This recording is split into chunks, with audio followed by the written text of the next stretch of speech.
Now about 2 minutes away from the end of the trading day, Sonali Basak and Katie Greifeld taking you down to the closing bell. And here to help us take us beyond the bell with a global simulcast, we're joined now by Carol Massar and Tim Stenovec, bringing together our Bloomberg Television, Radio, and YouTube audiences worldwide to parse through the most crucial moments of the trading day. Carol, my goodness, I have a whiplash today. Yeah, pretty interesting, right? And even the week overall, when you look at the numbers, we'll get to that in just a moment. I know Tim's on that, but I'm looking at the Philadelphia Semiconductor Index. The SOX is up about 2.5%, and that's despite a mega sell-off in Intel, KLA 10 Core, or KLL Corp, I should say. They had some results that beat. That maybe helped lift the sector overall. NVIDIA is rallying in today's session because of all the AI enthusiasm. So it's interesting when you start to dig a little deeper into the market, you see some differences. Okay, well, Carol mentioned the positive week that we're having. For the Dow Jones, it's actually the laggard of the week, only up 0.7% over the last 5 days. The S&P 500 up 2.7% over the last 5 days.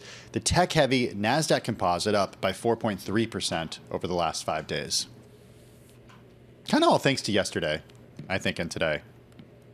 Now, it's interesting, too, because even with that Intel feeling here that is weighing down that stocks a little bit, the idea here that we've bounced back so drastically and you're seeing the semis get more love than the NASDAQ or the S&P is just an indicator of how much this AI boom is driving this market, isn't it? Yeah, absolutely. I know that people are a little bit freaked out about what we saw with Meta. Of course, the year of efficiency over, but then you had Microsoft, you had Alphabet coming out with some big AI sort of spend and also some things to show, and that really revived this market. And there are the closing bells. What a week. Friday is here, and the NASDAQ up more than 2% to close out the day. And you have, remember, those tech-heavy stocks really driving all the indices here. The S&P 500 still ending the day up 1%, ending the week, the best week of the year. And the Dow Jones Industrial Average up about 0.4%. A lot of green on that screen. Yeah, for the week overall, as we said, S&P up about 2.6%. The NASDAQ up about 4.25%, and the Dow Jones Industrial Average just about 0.2%. But yeah, definitely a much more risk-on tone this week, Katie. Meanwhile, you take a look at the sector level, and it's pretty much an even split, interestingly enough. You take a look at what is working today, and it's communication services in a big way. That sector up about 4.7%. Then there's a big drop-off there. Information technology, still a big rally, up about 1.9%. Consumer discretionary and materials also having a good day as well. You take a look at what didn't really work today, and it was utilities. I mean, this was a big risk-on day. Utilities, of course, on the heels of that, down about 1.1%, and energy also off by about 1%, Carol. All right, let's get to some of the individual gainers, guys. You know where I'm going to go. It's Google, Alphabet. That stock up just shy of 10% in today's session. I'm looking at the S&P 500. It's your two numbers, 2 and 3 gainers. So top gainers in the S&P 500, number 1 gainer in the NASDAQ 100. As we know the story, right? Leaping into the $2 trillion market cap club because of the move up in today's session. Revenue beating on strength of its cloud computing unit, cloud demand fueled by growth in AI, and oh yeah, introducing a dividend and a $70 billion buyback program. So taking a page out of Apple's book and a few others. Not Apple's, I should say Meta, right? Or Apple. I guess they're all We'll find out. What did Mandeep say that now is it 6 of the Mag 7, right? Or yeah, 5? Are doing dividends. Are now doing dividends. So now we got Alphabet playing catch up. Microsoft, of course, an outperformer in today's session. A gain of just shy of 2%, finishing off its highs of this session. Sales profit beat. Again, sales of its Azure cloud computing platform climbing 31% in the quarter. That was a beat. About 7% of that increase was attributable to AI, compared with about 6% in the previous quarter. So that's growing. And then one more AI-related name. Every time there's some enthusiasm around AI, NVIDIA wins, up about 6.2% in today's session. Number 3 gainer in the NASDAQ 100, rallying back from last week's sell-off.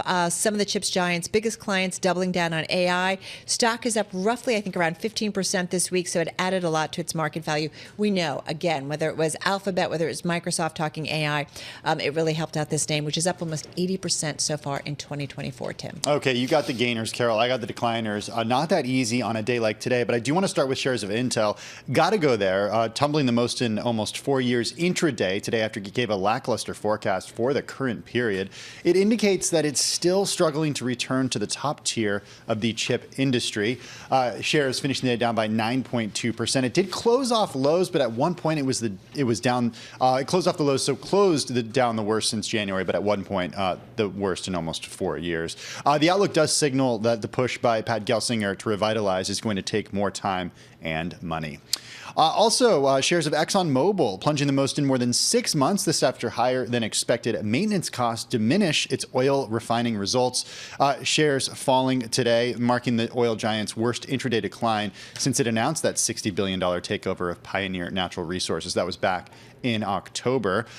As for what caused this, we saw various mostly non-cash accounting items behind the rare earnings miss, posted an adjusted earnings per share profit that was 13 cents below what analysts had forecasted. And then ticker TEAM, team for Atlassian. It's the maker of Jira, Confluence, Trello. Fell after the co-CEO, Scott Farquhar, announced that he's stepping down from the company that he helped start more than 2 decades ago. It was a surprise move, and it certainly rattled investors. We actually saw the company report earnings yesterday, and they reported pretty good fiscal third quarter results. Revenue $1.19 billion, above the average analyst estimate. Profit, excluding some items, was 89 cents per share. That beat the 62 cents per share projected by analysts. Still, the company added customers more slowly than anticipated. The co-CEO is stepping down. Farquhar plans to spend more time with his young family, improve the world via philanthropy, and help further the tech industry globally. That's according to the statement that we got yesterday. Talk about the bond market now, because of course there were a lot of interesting moves there. You saw the 2-year, of course, kind of be flat on the day, but remember, you're looking at a 4.99, just under 5% on the 2-year. That has drifted about 2 basis points higher on the week, just ahead of that Fed meeting next week. And the 10-year yield, interestingly enough, a bigger move, closer to 6 basis points moved higher on the week, which gives you a yield curve even more deeply inverted here. I know a lot of people are not talking about that anymore, but I'm certainly still watching it, and you do have a little bit of movement here. Yields a little higher, about 3 basis points along the longer ends of the curve. Even if you didn't see the 2-year move that much, the levels you're seeing here are pretty stunning. Well, we're all going to be watching the U.S. yield curve next week as we get ready for another Fed meeting. That, of course, that decision on Wednesday. Then you've got a jobs report on Friday. But on this Friday, this is what we're focusing on, because Goldman basically has a message for its bankers. You're looking to go to Paris. You got an important meeting between July 24th and August 14th. Gotta go. We're on to you. Okay, here's what they said in a message, and a spokesperson for the bank said, quote, "In line with previous Olympic Games, we've asked our people to effectively manage their spend and ensure coordination with firm-sponsored events for our clients during the period of the Paris Games."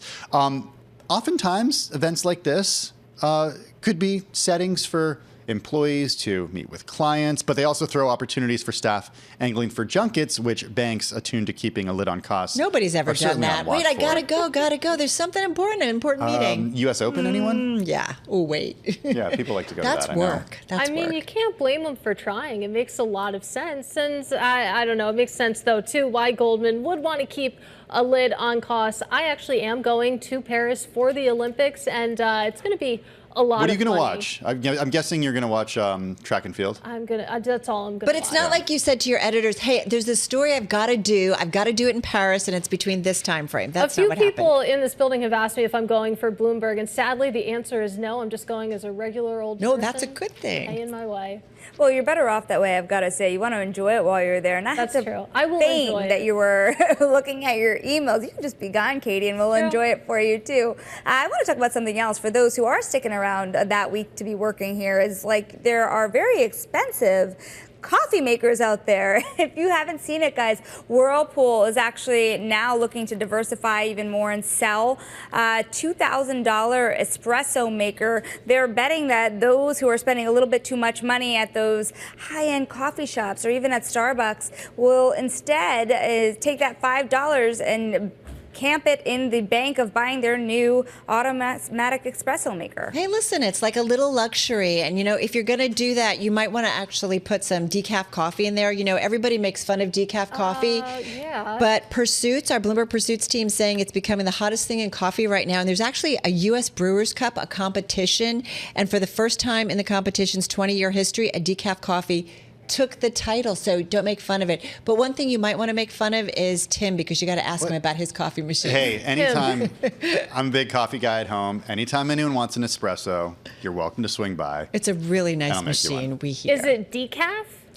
We don't use decaf beans in our Very house. good. There's no Carol, I'm point. going to keep making fun of decaf. What is the point of decaf coffee, truly? I got through, it's really sad, college on decaf coffee and what is it, the instant coffee. It was Instant really coffee. Carol. I know. Don't That judge actually me. tastes pretty good. It's a weird one, but it does. All right, guys, There's a lot of controversy. we're going to need a lot of coffee next week between earnings, the Fed, and of course jobs. So we're going to call it a wrap. Have a good and safe weekend, everybody. We'll see you again. Our cross-platform coverage, radio, TV, YouTube, Bloomberg Originals. We call it Beyond the Bell. We'll see you again on Monday.